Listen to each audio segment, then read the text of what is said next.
Step 4, mirror test pass करना। क्या general electric एक अच्छा निवेश है? पहला, नहीं है। मैं किसी स्टॉक के बारे में पूछताछ करूंगा। भले ही जनरल इलेक्ट्रिक एक अच्छा निवेश है, फिर भी इसका मतलब यह नहीं है कि आपको इसका मालिक होना चाहिए। जब तक आप निकटतम दर्पण में नहीं देख लेते तब तक वित्तीय अनुभाग का अध्ययन करने का कोई मतलब नहीं है। इससे पहले कि आप किसी भी चीज का हिस्सा खरीदें, 3 व्यक्तिगत मुद्दे हैं जिन पर ध्यान दिया जाना चाहिए। 1, क्या मेरे पास एक घर है? 2, क्या मुझे पैसे की आवश्यकता है? और 3, क्या मुझमें वे व्यक्तिगत गुण हैं जो मुझे शेयरों में सफलता दिलाएंगे? शेयरों में अच्छा या बुरा निवेश करना आपके द्वारा पढ़ी गई किसी भी बात की तुलना में इन 3 प्रश्नों पर आपकी प्रतिक्रियाओं पर अधिक निर्भर करता है। Wall street journal. डी है WNAHOUSI। जैसा कि वे वॉल स्ट्रीट पर कह सकते हैं, एक घर क्या सौदा है। इससे पहले कि आप शेयरों में कुछ भी निवेश करें, आपको एक घर खरीदने पर विचार करना चाहिए, क्योंकि एक घर आखिरकार एक अच्छा निवेश है जिसे लगभग हर कोई करने में कामयाब होता है। मुझे यकीन है कि कुछ अपवाद भी हैं, जैसे सिंकहोल्स पर बने घर और फैंसी पड़ोस में घर जो गोता लगाते हैं, लेकिन 100 में से 99 मामलों में एक घर पैसा बनाने वाला होगा। आपने कितनी बार किसी मित्र या परिचित को यह कहते हुए सुना है, मैं अपने घर में एक घटिया निवेशक हूँ?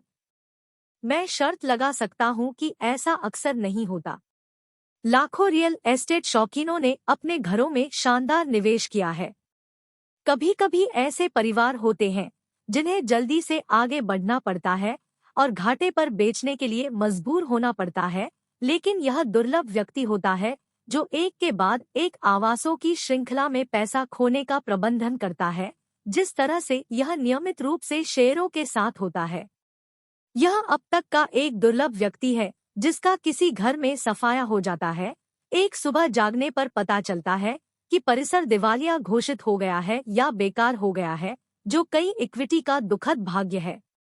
यह कोई संयोग नहीं है कि जो लोग अपने घरों में प्रतिभाशाली हैं, वे अपने घरों में बेवकूफ हैं। एक घर में पूरी तरह से गृहस्वामी के पक्ष में धांधली की जाती है। बैंक आपको इसे 20% कम और कुछ मामलों में इससे भी कम कीमत पर हासिल करने देते हैं, जिससे आपको उत्तोलन की उल्लेखनीय शक्ति मिलती है। सच है, आप 50% नकद के साथ स्टॉक खरीद सकते हैं, जिसे व्यापार में मार्जिन पर खरीदारी के रूप में जाना जाता है, लेकिन जब भी मार्जिन पर खरीदे गए स्टॉक की कीमत गिरती है, तो आपको अधिक नकदी लगानी होगी। ऐसा नहीं है एक घर के साथ घटित होता है। यदि बाजार मूल्य कम हो जाता है, तब भी आपको कभी भी अधिक नकदी नहीं लगानी पड़ेगी। यदि घर अवसादग्रस्त तेल क्षेत्र में स्थित है, रियल एस्टेट एजेंट कभी भी आधी रात को यह घोषणा करने के लिए फोन नहीं करता, आपको 11 बजे तक $20,000 लेकर आना होगा पूर्वाह्न।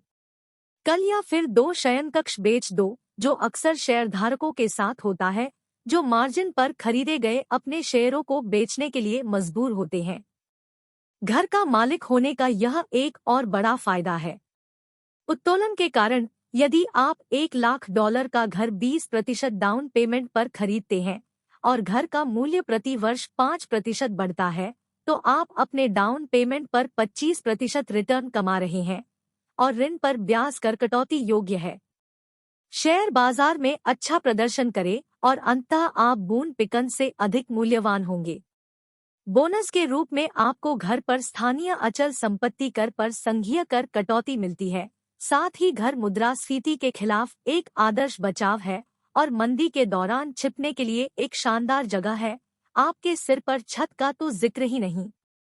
फिर अंत में, यदि आप अपने घर में नकदी डालने का निर्णय लेते हैं, तो आप अपने लाभ पर करों का भुगतान करने से बचने के लिए आय को एक आलीशान घर में रख सकते हैं।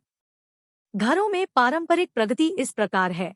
आप एक छोटा घर, एक शुरुआती घर, फिर एक मध्यम आकार का घर, फिर एक बड़ा घर खरीदते हैं, जिसकी अंततः आपको आवश्यकता नहीं होती है। बच्चों के दूर चले जाने के बाद आप बड़ा घर बेच देते हैं और छोटे घर में वापस चले जाते हैं और परिवर्तन के दौरान अच्छा खासा मुनाफा कमाते हैं। इस अप्रत्याशित लाभ पर कर नहीं लगता है, क्योंकि सरकार अपनी दयालुता के तहत आपको जीवन भर में एक बार होने वाले अप्रत्याशित लाभ से छूट देती है। शेयरों में ऐसा कभी नहीं होता है, जिन पर यथासंभव बार बार और भारी मात्रा में कर लगाया जाता है। आप करों का भुगतान किए बिना घरों में 40 साल तक रह सकते हैं, जिसकी परिणति प्रियतमा के बहिष्कार में होगी। या यदि कोई कर चुकाना है, तो अब तक आप कम कर दायरे में हैं, इसलिए वे इतने बुरे नहीं होंगे। वॉल स्ट्रीट की पुरानी कहावत कभी भी ऐसी किसी चीज में निवेश न करे जो खराब हो या मरम्मत की जरूरत हो रेसहॉर्स पर लागू हो सकती है, लेकिन जब घरों की बात आती है तो यह अजीब है। ऐसे महत्वपूर्ण माध्यमिक कारण हैं जिनसे आप शेयरों की तुलना में घरों में बेहतर प्रदर्शन करेंगे। यह संभव नहीं है कि आप रविवार के रियल एस्टेट अनुभाग में शीर्षक पढ़कर अपने घर से डर जाएंगे, घर की कीमतें गोता लगा रही है। वे क्लासिफाइड में आपके घर के पते का शुक्रवार दोपहर का समापन बाजार मूल्य प्रकाशित नहीं करते हैं, न ही वे इसे आपके टीवी के नीचे टिकर टेप पर चलाते हैं, और न्यूज़कास्टर्स 10 सबसे सक्रिय घरों की सूची के साथ नहीं आते हैं। 100 ऑर्चर्ड लेन आज 10% नीचे है। पड़ोसियों को इस अप्रत्याशित गिरावट के लिए कुछ भी असामान्य नहीं लगा। मकान स्टॉक की तरह लंबे समय तक रखे जाने पर लाभदायक होने की अधिक संभावना रखते हैं। स्टॉक के विपरीत घरों का स्वामित्व उसी के पास होने की संभावना है। कई वर्षों तक व्यक्तिसाथ, मुझे लगता है, औसत है। इसकी तुलना न्यूयॉर्क स्टॉक एक्सचेंज के सभी शेयरों के 87% से करें जो हर साल हाथ बदलते हैं। लोगों को अपने स्टॉक की तुलना में अपने घरों में अधिक आराम मिलता है। एक घर से बाहर निकलने के लिए एक चलती वैन की आवश्यकता होती है, और एक स्टॉक से बाहर निकलने के लिए केवल एक फोन कॉल की आवश्यकता होती है। अंततः आप घरों में एक अच्छे निवेशक हैं, क्योंकि आप जानते हैं कि अटारी से बेसमेंट तक कैसे घूमना है और सही प्रश्न पूछना है। घरों के आसपास ताकझांक करने का कौशल सौंपा गया है। आप यह देखते हुए बड़े होते हैं कि आपके माता-पिता ने सार्वजनिक सेवाओं, स्कूलों, जल निकासी, सेप्टिक पर्क परीक्षण और करों की जांच कैसे की। आपको ऐसे नियम याद है, जैसे ब्लॉक पर सबसे अधिक कीमत वाली संपत्ति न खरीदे। आप ऊपर के रास्ते में पड़ोस और नीचे के रास्ते में पड़ोस देख सकते हैं। आप किसी क्षेत्र में ड्राइव करके देख सकते हैं कि क्या ठीक किया जा रहा है, क्या खराब है, कितने घरों का नवीनीकरण बाकी है। फिर किसी घर पर प्रस्ताव देने से पहले आप दीमक, छत के रिसाव, सूखी सड़ांध, जंग लगे पाइप, दोषपूर्ण तारों और नींव में दरारों की खोज के लिए विशेषज्ञों को नियुक्त करते हैं। इसमें कोई आश्चर्य नहीं कि लोग रियल एस्टेट बाजार में पैसा कमाते हैं और शेयर बाजार में पैसा खो देते हैं। वे अपने घर चुनने में महीनों और अपना स्टॉक चुनने में मिनटों खर्च करते हैं। वास्तव में वे अच्छे निवेश के लिए खरीदारी करने की तुलना में एक अच्छे माइक्रोवेव ओवन की खरीदारी में अधिक समय व्यतीत करते हैं। डीहे मेड दए में यह हमें प्रश्न 2 पर लाता है। स्टॉक खरीदने से पहले परिवार के बजट की समीक्षा करना उचित है। उदाहरण के लिए, यदि आपको 2 या 3 वर्षों में किसी बच्चे की कॉलेज शिक्षा के लिए भुगतान करना है, तो उस पैसे को शेयरों में न लगाएं। हो सकता है कि आप विधवा हो। शेयर बाजार की इन किताबों में हमेशा कुछ विधवाएं होती हैं, और आपका बेटा डेक्स्टर, जो अब हाई स्कूल में द्वितीय वर्ष का छात्र है, के पास हार्वर्ड में प्रवेश पाने का मौका है, लेकिन छात्रवृत्ति पर नहीं। चूंकि आप मुश्किल से ही ट्यूशन का खर्च उठा सकते हैं, इसलिए आप रूढ़िवादी ब्लूचिप शेयरों के साथ अपना निवल मूल्य बढ़ाने के लिए प्रलोभित हैं। इस उदाहरण में ब्लूचिप स्टॉक खरीदने पर भी विचार करना बहुत जोखिम भरा होगा। बहुत सारे आश्चर्यों के अभाव में स्टॉक का 10 से 20 वर्षों में अपेक्षाकृत पूर्वानुमान लगाया जा सकता है, यह जानने के लिए कि वे 2 या 3 वर्षों में ऊंचे होंगे या नीचे। आप निर्णय लेने के लिए एक सिक्का उछाल सकते हैं। ब्लू चिप्स गिर सकते हैं और 3 साल की अवधि या यहाँ तक कि 5 साल की अवधि तक नीचे रह सकते हैं। इसलिए यदि बाजार केले के छिलके तक पहुंच जाता है, तो डेक्स्टर नाइट स्कूल जा रहा है। हो सकता है कि आप एक वृद्ध व्यक्ति हों जिसे एक निश्चित आय पर जीवन यापन करने की आवश्यकता हो, या एक युवा व्यक्ति हो जो काम करना बर्दाश्त नहीं कर सकता और पारिवारिक विरासत से एक निश्चित आय पर जीवन यापन करना चाहता है। किसी भी तरह आपको शेयर बाजार से दूर रहना चाहिए। कितने प्रतिशत का पता लगाने के लिए सभी प्रकार के जटिल सूत्र हैं। आपकी संपत्ति को स्टॉक में डाल दिया जाना चाहिए, लेकिन मेरे पास एक सरल तरीका है और यह वॉल स्ट्रीट के लिए वैसा ही है जैसा रेसट्रैक के लिए है। केवल उतना ही निवेश करें जितना आप खो सकते हैं। निकट भविष्य में उस नुकसान का आपके दैनिक जीवन पर कोई प्रभाव न पड़े। दीहे में एचएवे द वैयक्तिक क्यों उपयोगिताएं मैंटी टीएकेएस को ऐसा स्वीकार किया? यह सभी का सबसे महत्वपूर्ण प्रश्न है। मुझे ऐसा लगता है कि गुणों की सूची में धैर्य, आत्मनिर्भरता, सामान्य ज्ञान, दर्द के प्रति सहनशीलता, खुले दिमाग, वैराग्य, दृढ़ता, विनम्रता, लचीलापन, स्वतंत्र शोध करने की इच्छा, स्वीकार करने की समान इच्छा शामिल होनी चाहिए। गलतियां और सामान्य घबराहट को नजरअंदाज करने की क्षमता। आईक्यू के संदर्भ में शायद सबसे अच्छे निवेशक नीचे के 10% से ऊपर, लेकिन शीर्ष 3% से भी नीचे आते हैं। मुझे ऐसा लगता है कि सच्चे प्रतिभाशाली लोग सैद्धांतिक उलझनों में बहुत अधिक फंस जाते हैं और स्टॉक के वास्तविक व्यवहार से हमेशा के लिए धोखा खा जाते हैं, जो उनकी कल्पना से कहीं अधिक सरल दिमाग वाला होता है। पूर्ण या सही जानकारी के बिना निर्णय लेने में सक्षम होना भी महत्वपूर्ण है। वॉल स्ट्रीट पर चीजें लगभग कभी भी स्पष्ट नहीं होती है, या जब होती है तब तक उनसे लाभ उठाने में बहुत देर हो चुकी होती है। जिस वैज्ञानिक दिमाग को सभी डेटा जानने की जरूरत है, उसे यहाँ विफल कर दिया जाएगा। और अंत में अपने मानवीय स्वभाव और अपनी आंतरिक भावनाओं का विरोध करने में सक्षम होना महत्वपूर्ण है।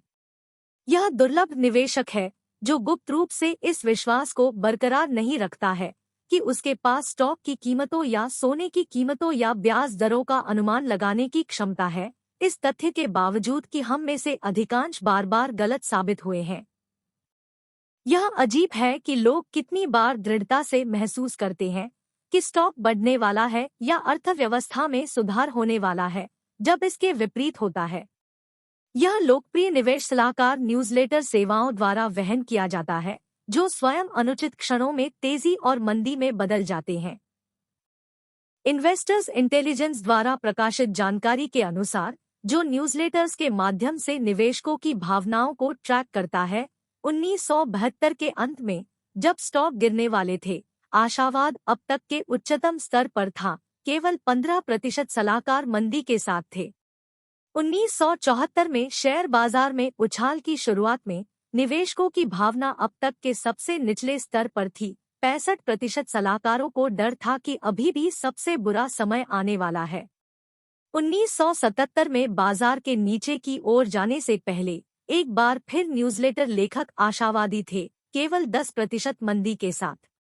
1982 में एक बड़ी तेजी के बाजार में उतार की शुरुआत में 55% सलाहकार मंदी के दौर में थे और 19 अक्टूबर 1987 की बड़ी गिरावट से ठीक पहले 80% सलाहकार फिर से तेजी के बाजार में थे।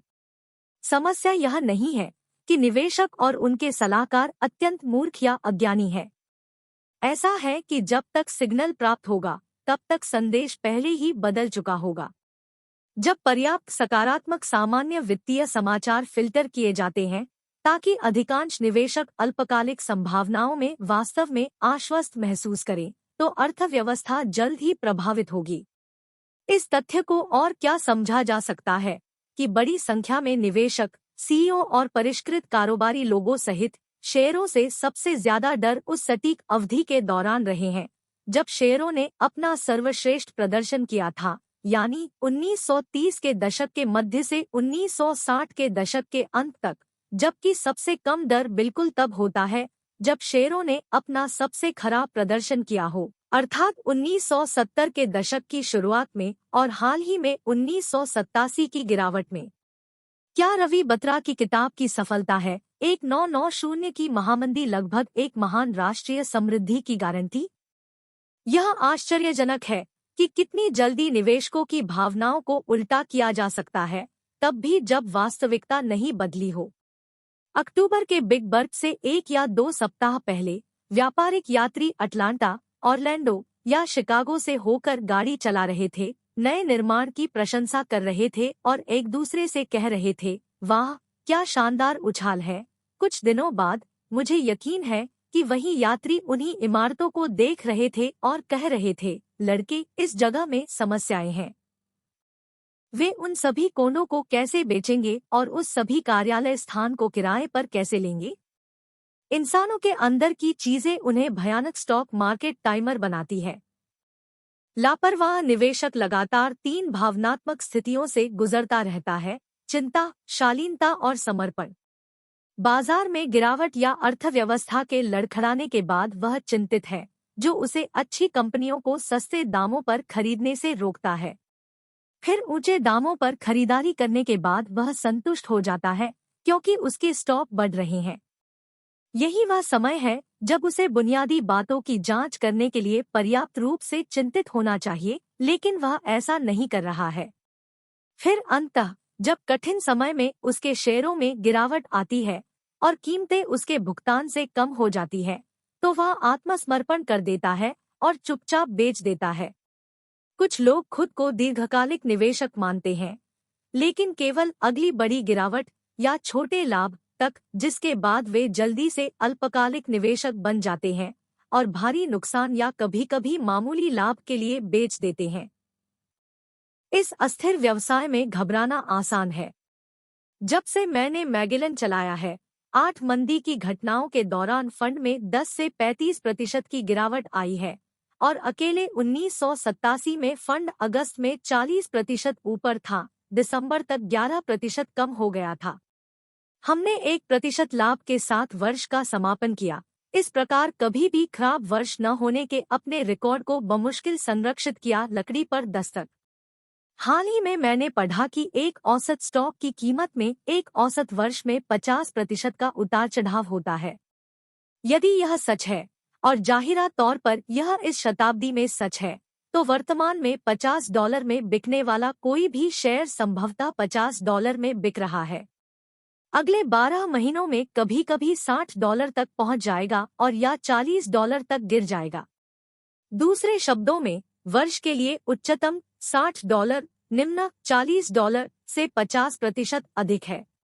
यदि आप उस तरह के खरीदार हैं जो $50 पर खरीदने और $60 पर अधिक खरीदने से खुद को नहीं रोक सकते हैं, देखो मैं सही था, वह मूर्ख है, ऊपर जा रहा है और फिर निराशा में $40 पर बेच रहा है, मुझे लगता है कि मैं गलत था। वह बेकार जा रहा है नीचे, फिर कैसे करें। किताबों की कोई भी शेल्फ आपकी मदद नहीं करेगी। कुछ लोगों ने खुद को विरोधाभासी होने की कल्पना की है। उनका मानना है कि जब बाकी दुनिया लड़खड़ा रही है, तो वे विरोधाभासी होकर लाभ कमा सकते हैं। लेकिन उन्हें विरोधाभासी बनने का ख्याल तब तक नहीं आया जब तक कि यह विचार पहले से ही इतना लोकप्रिय नहीं हो गया कि विरोधाभास स्वीकार्य दृष्टिकोण बन गया। सच्चा विरोधाभासी वह निवेशक नहीं है जो किसी लोकप्रिय हॉट इश्यू का विपरीत पक्ष लेता है, यानी उस स्टॉक को छोटा करना जिसे हर कोई खरीद रहा है। सच्चा विरोधाभासी चीजों के ठंडा होने का इंतजार करता है और ऐसे स्टॉक खरीदता है जिनकी किसी को परवाह नहीं होती है, और विशेष रूप से वे जो वॉल स्ट्रीट को जम्हाई लेने पर मजबूर कर देते हैं। जब E.F. हटन बात करते हैं तो माना जाता है कि हर कोई सुन रहा होगा, लेकिन समस्या बस यही है, हर किसी को सोने की कोशिश करनी चाहिए। जब बाजार की भविष्यवाणी करने की बात आती है, तो यहाँ महत्वपूर्ण कौशल सुनना नहीं बल्कि खर्राटे लेना है। युक्ति यह नहीं है कि आप अपनी आंतरिक भावनाओं पर भरोसा करना सीखें, बल्कि उन्हें अनदेखा करने के लिए स्वयं को अनुशासित करें। जब तक कंपनी की बुनियादी कहानी नहीं बदली है, तब तक अपने स्टॉक पर कायम रहें। यदि नहीं, तो अपनी निवल संपत्ति बढ़ाने की आपकी एकमात्र आशा वित्तीय सफलता के लिए जे पॉल गेटी के अचूक फॉर्मूले को अपनाना हो सकती है। जल्दी उठो, कड़ी मेहनत करो, तेल निकालो।